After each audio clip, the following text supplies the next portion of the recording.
সেই আষাঢ়ী পূর্ণিমা থেকে আশ্বিনী পূর্ণিমা কখনো বিয়ে এসে কি বান্তের ভালো মন্দ জিজ্ঞাসা করেছেন? পঞ্চশীল নিয়েছেন, অষ্টশীল নিয়েছেন, ফান করতে তো বলেছেন, সেটা মিথ্যা হয়ে গেল না?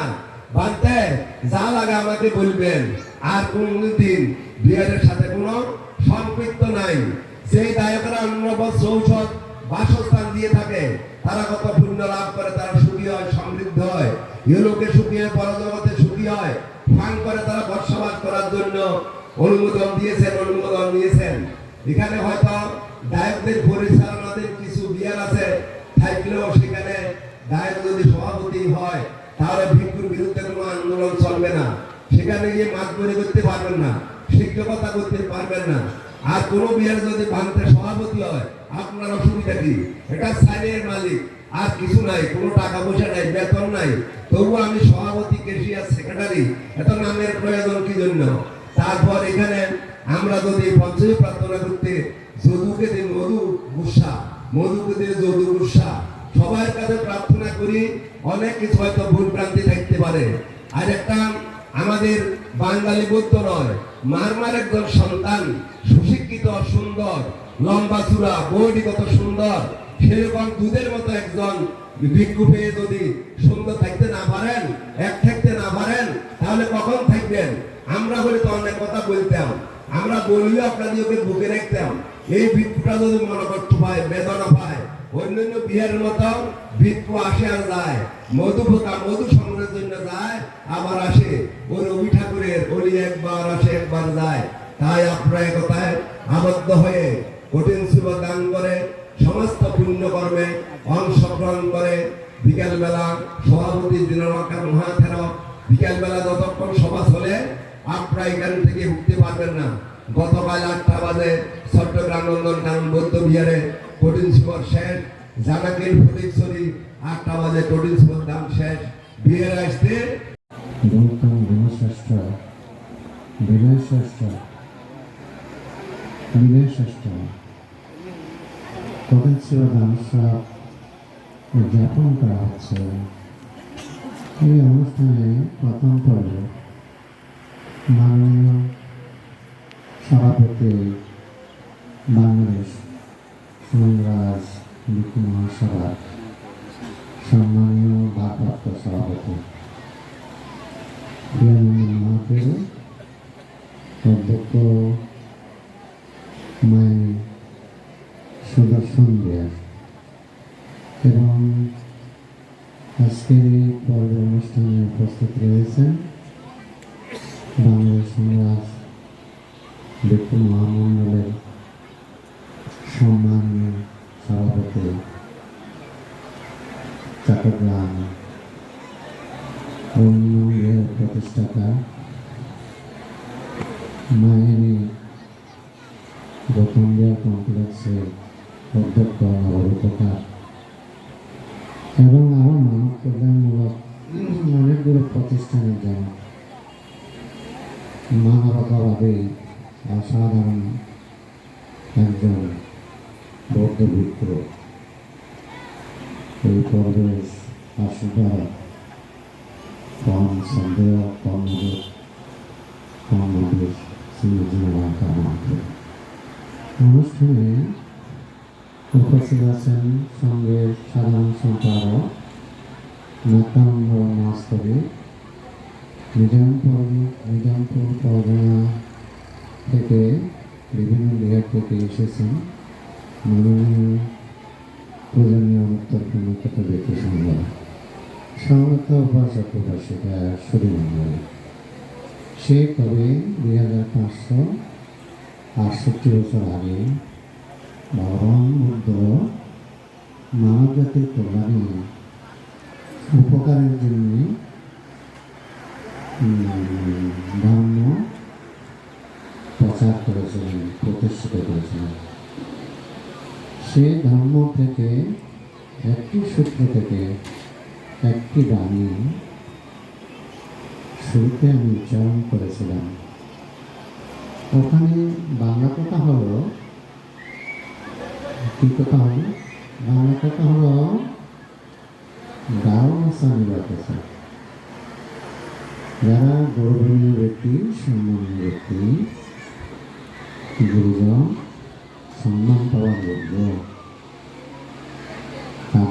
সম্মান করলে কি হয়? মঙ্গল হয়। কে বলেছেন? বুদ্ধ। তাদেরকে বলেছেন দেবতাদেরকে। দেবতা থেকে কথাটা মানুষের মধ্যে এসছে। এটা কোথায়? মঙ্গলসূত্র। তারা বলছে গাওয়া নির্বাচা শান্তিপ্রচা খাতা বলবে। আমি জানি আমি গরিব বলে অনেকে হয়তো আমাকে ঘৃণা করে, করতে পারে। যারা টাকা পয়সা অনেক বড় বড় মানুষ আছে না, তারা দীনদুঃখী দরিদ্র অভাজনকে অবহেলা করতে পারে, তাই না? তো আমার বক্তব্য হচ্ছে, আমার বক্তব্য না, বুদ্ধ বলেছেন তোমার কাছে যা যা আছে, যেটুকু আছে, তুমি মানুষ হিসাবে গরিব ধন্য সন্তুষ্ট টাকা তুমি ওই অবস্থাতে সন্তুষ্ট থাকো। বুদ্ধ বলেন এই সন্তুষ্টির অপর নাম হচ্ছে সম্পদ বা ধর্ম। সন্তুষ্টি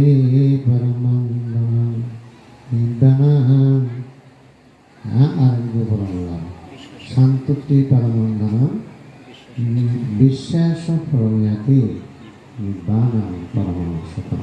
কি সুন্দর কথা! আমি যখন এগুলো করি না, কি যে ভালো লাগে, কি জ্ঞানমূলক কথা আমার জাতির জন্য এগুলো বলেছে। আমরা ভাবি না তো, ওই জন্য ওগুলো আমাদের জীবনে কার্যকরণ নেই। তাহলে প্রথম কথা হলো, কী কথা হলো? যিনি সম্মানীয় মানুষ, সে গৃহী হোক সন্ন্যাসী হোক, যে হোক না কেন, আমার থেকে বড় যারা আছেন তাদেরকে সম্মান করলে মহামঙ্গল হয়। এবং তারা অন্তর থেকে কী দেয়? আশীর্বাদটুকু দেয়। অনেক সময় আশীর্বাদও অনেকের জীবনের পরিবর্তন হয়েছে, প্রমাণ আছে। তুই এরকম হবে যে আশীর্বাদ করে ওই সেই মানব যার চেতন শক্তি থেকে, সাধনা থেকে একথা বললো যে অনেক বড় হবে, তোর মেধা আছে। আমরা দেখলাম কথাটা সঠিক, যে উত্তরকালে পরবর্তীকালে ওই মানুষটি, ওই শিশুটি অনেক বড় হয়েছে। ওই জন্য গৌরবনীয় ব্যক্তিকে গৌরব করতে হবে, সম্মানীয় ব্যক্তিকে সম্মান করতে হবে। ওনারা কী বলে, কথাগুলো যদি গ্রহণযোগ্য হয় তাহলে সেগুলো গ্রহণ করবে না কেন? আর যদি ওনারা গ্রহণযোগ্যমূলক কথা না বলে, সেটা যদি উপকারে না আসে, তাহলে আমার বাদ প্রতিবাদ করা দরকার নেই। আমি নীরবভাবে সেটা মনে মনে প্রত্যাখ্যান করবো, সামনে না। সামনে প্রতিবাদ করলে সেটা কি হয়? সেটা অপ্রিয় সত্য কথা, তো সেটা দ্বন্দ্ব, সংঘাত, হিংসা, মোহ মায়া, বহু রকমের সমস্যার জন্ম দেয়। একটি ছিল, তাই না? Sharing understanding, deeply friendship and sharing understanding, বোঝাপড়া করা। তো আমাকে কেন এনেছিলে? আমাকে এনেছিলে তোমার সাথে যে কোনো ভালো মন্দের শেয়ার করা এবং বোঝাপড়া করার জন্য তো এনেছিলে, হেল্প করার জন্য তো আমাকে এনেছিলে। তা আমি কি কোনো দুর্দিনে একটা কোথাও ভাগী হতে পারি না? বলে সমস্যা নেই, কথা কিছু না। কথাটা হচ্ছে কি জানো? বলে কি কথা? বলে আমার পিঠা খাওয়ার সাথে এসেছে। ও মানে এটা একটা কথা হলো? আমাদের এত সম্পদ, এত টাকা পয়সা, আমাদের তো ছেলে মেয়েও নেই, এগুলো খাবে কে? আর তুমি একটা পিঠা খাওয়ার সাথে হয়েছে, সে কথা আমার বলতে পারছো না? এটা একটা কথা হলো? বলে না না, কথা হয়েছে কি? প্রায় সময় আমি দেখি ভিখারিরা কি অন্য বাড়িতে নাকি আমাদের বাড়িতে আসে, সবসময় এখানে ভিখারি আসে। এই জিনিসটা আমার পছন্দ না। বলে আচ্ছা তোমার পছন্দ না, তো পিঠা খাওয়ার অসুবিধা কি? বলে না, কথা আছে। বলে আরও কি কথা আছে? বলে পিঠা আমার বাড়িতে কথা, তিনটা, তো পিঠার নিচের তালাতে তৈরি করতে পারো না। ভিখারি এসে সবসময় হাঁক ডাক করে, ওই সময় আমার পিঠা খাওয়ার সময় যদি ভিখারি আসে, এটা আমার জন্য অমঙ্গল হবে। সুতরাং খুব সাবধান। তো বলে এক তালাতে পিঠে বানাবো না? বলে না, দুতলা বানাবে না, দুতলা তো বানাবে না, একদম কেউ যেন না জানে, তুমিও খেতে পারবে না, তুমি বানাবে আমি খাবো, আমার কেন স্বাদ জেগেছে। স্বাদ জাগি, স্বাদ পূরণ হয় না। অতিরিক্ত বাসনা নিয়ে মানুষ মৃত্যুবরণ করে, বাসনার মৃত্যু হয় না, তৃষ্ণার মৃত্যু হয় না। এই তৃষ্ণা নিয়ে পুনর্জন্ম হয়, দুঃখ ভোগ করতেই থাকে, ভোগ করতেই থাকে, দুঃখ ভোগ করতেই থাকে। আর ওদিকে কি বলে, আমার বাবার জন্য আমার এই দুঃখটা হয়েছে, আমার মায়ের জন্য হয়েছে, আমার ভাইয়ের জন্য হয়েছে, কারোর জন্য হয় না, তোমার জন্য তোমার হয়েছে, সেটা সে নিজকে প্রবোধ দিতে পারে। তা বলে 3 তালাতে উপাসিকা শোনে,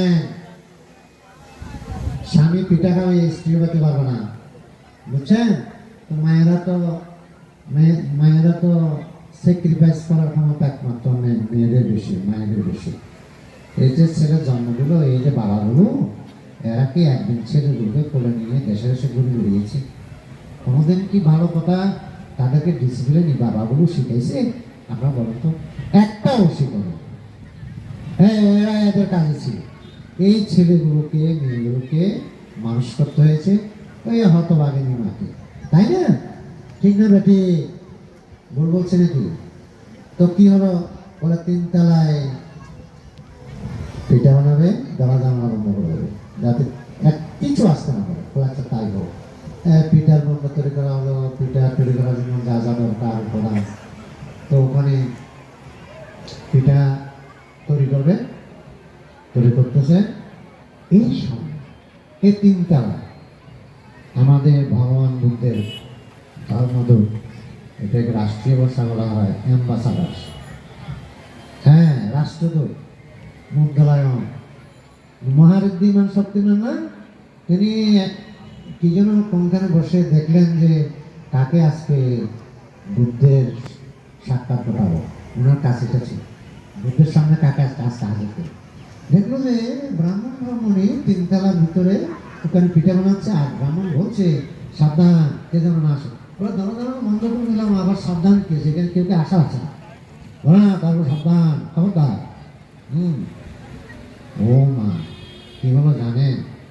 এত দরজা জানলা বন্ধ করার পরেও সেখানে হঠাৎ ইরম বস্ত্রধারী মণ্ডিত মস্তক হঠাৎ করে ভিক্ষা পাত্র নিয়ে সন্ন্যাসী এসে বলে, আমাকে ভিক্ষা দাও। ব্রাহ্মণ দেখে হতবাক, এই ব্রাহ্মণী, এটা তোমার কোনো কাজ সাজাবে? এই লোক করতে গেল, এই 3 তলাতে কোনো ভিখারি ফকিরি সন্ন্যাসী সাধু গাছ কুতো বাসার কথা নয়, এই করতে গেল